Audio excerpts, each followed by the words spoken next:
Hello students, welcome to फ्यूकी education. मैं आपका साइंस टीचर विवेक सर और आज आपके लिए मैं लेकर आया हूं चैप्टर 8 हेरिडिटी एंड इवोल्यूशन के कुछ important short type question.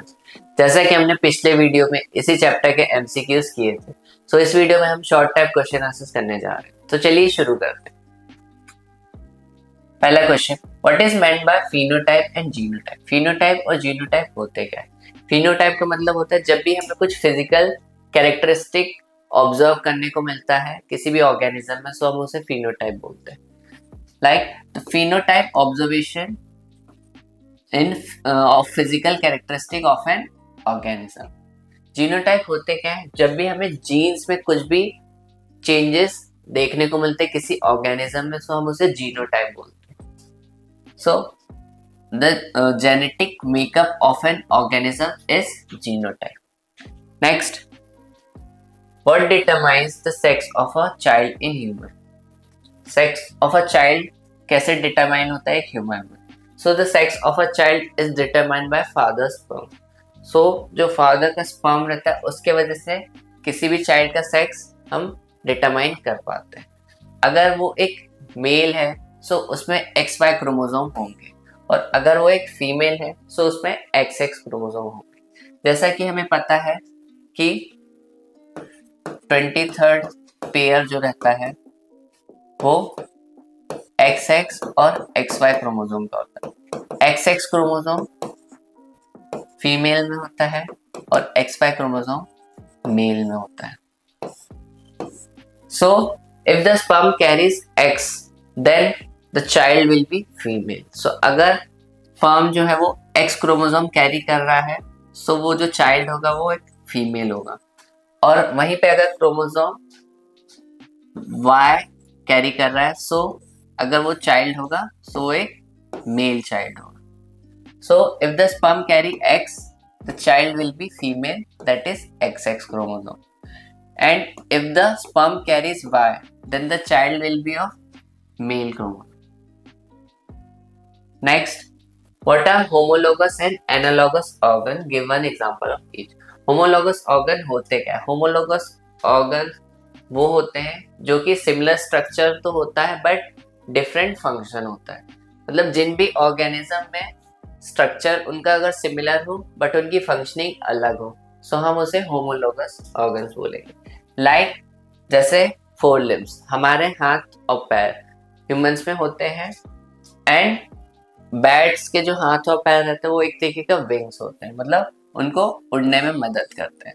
So structure similar है बट फंक्शनिंग अलग अलग है। Next is analogous series. Analogous series होते क्या है?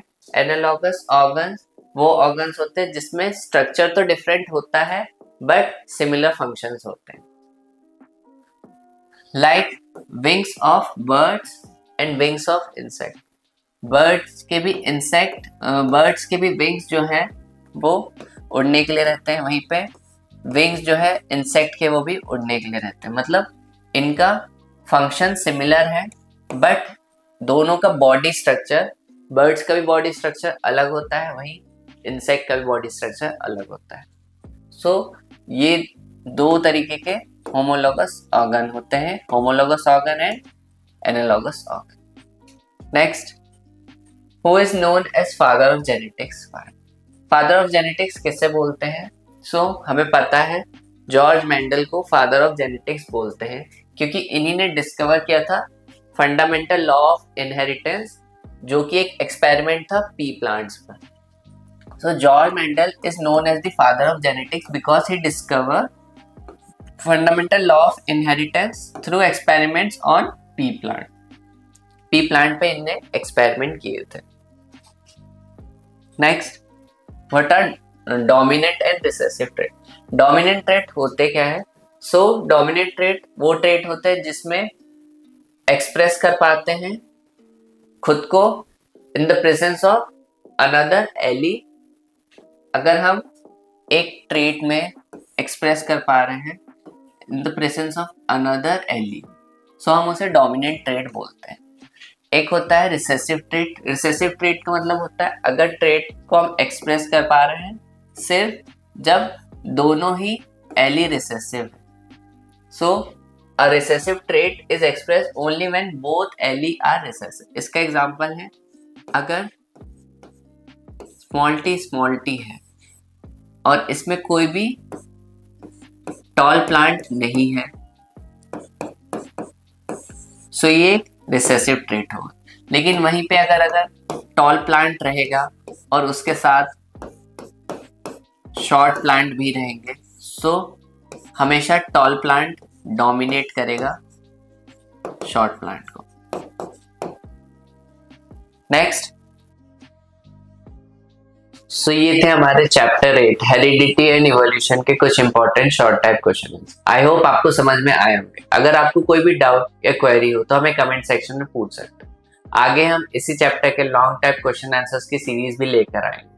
तो हमारे चैनल फीके एजुकेशन से जुड़े रहें और हमें लाइक एंड सब्सक्राइब करें। Thank you.